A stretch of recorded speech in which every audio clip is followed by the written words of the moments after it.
Don't banalize. Every time someone dismisses the pain and struggle of leaving a controlling religious organization, they trivialize a very real and devastating experience.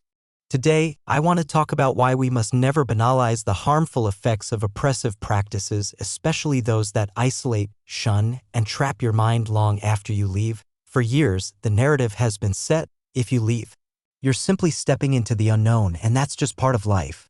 But what many fail to understand is that the policies enforced by the Watchtower don't just guide behavior, they inflict deep, lasting wounds on your psyche. They systematically cut off individuals from their families, friends, and entire support networks, leaving them isolated and vulnerable. Even after you leave, the Watchtower's influence lingers. They have conditioned you to obey without question, to accept them as the supreme authority that defines truth. This mental conditioning forms a closed circle, a mind prison that continues to affect your thoughts, beliefs, and actions long after you've physically walked away.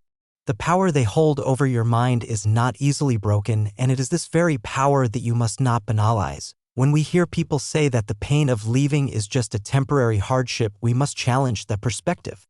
It isn't merely a fleeting moment of discomfort, it's the systematic stripping away of a support system that many depend on for their emotional survival.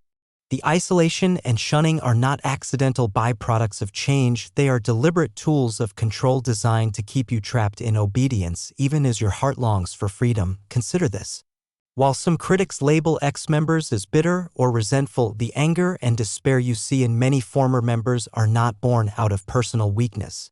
They are natural responses to a system that forces you to choose between your identity and your survival.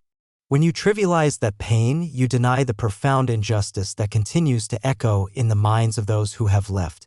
Moreover, it's not just about the loss of relationships, it's about the mental imprisonment that the Watchtower creates. They mold your mind to see any deviation from their teachings as a threat. Even when you step outside, you're haunted by the echoes of their authority, the conditioning that taught you to fear questioning and to accept their version of truth without debate. That circle of influence is both a barrier to real freedom and a tool for maintaining control. We must also remember that our voices are not about hate, they are about demanding accountability and compassion. It's possible to respect someone's right to live their faith while vehemently opposing policies that strip individuals of dignity and freedom. We need to challenge the notion that enduring harsh treatment is a sign of spiritual strength. Instead, it should be seen as a call to reform a system that thrives on fear and isolation. So today, I urge you, don't banalize the suffering caused by these extreme practices.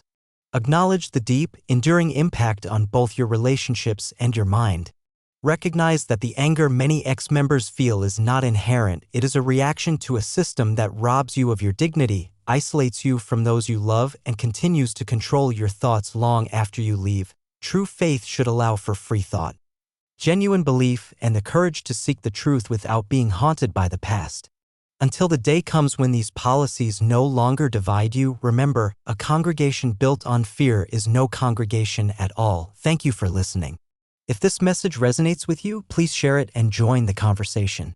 Together, we can work toward true freedom, a freedom where your mind, your relationships, and your dignity are finally yours to reclaim.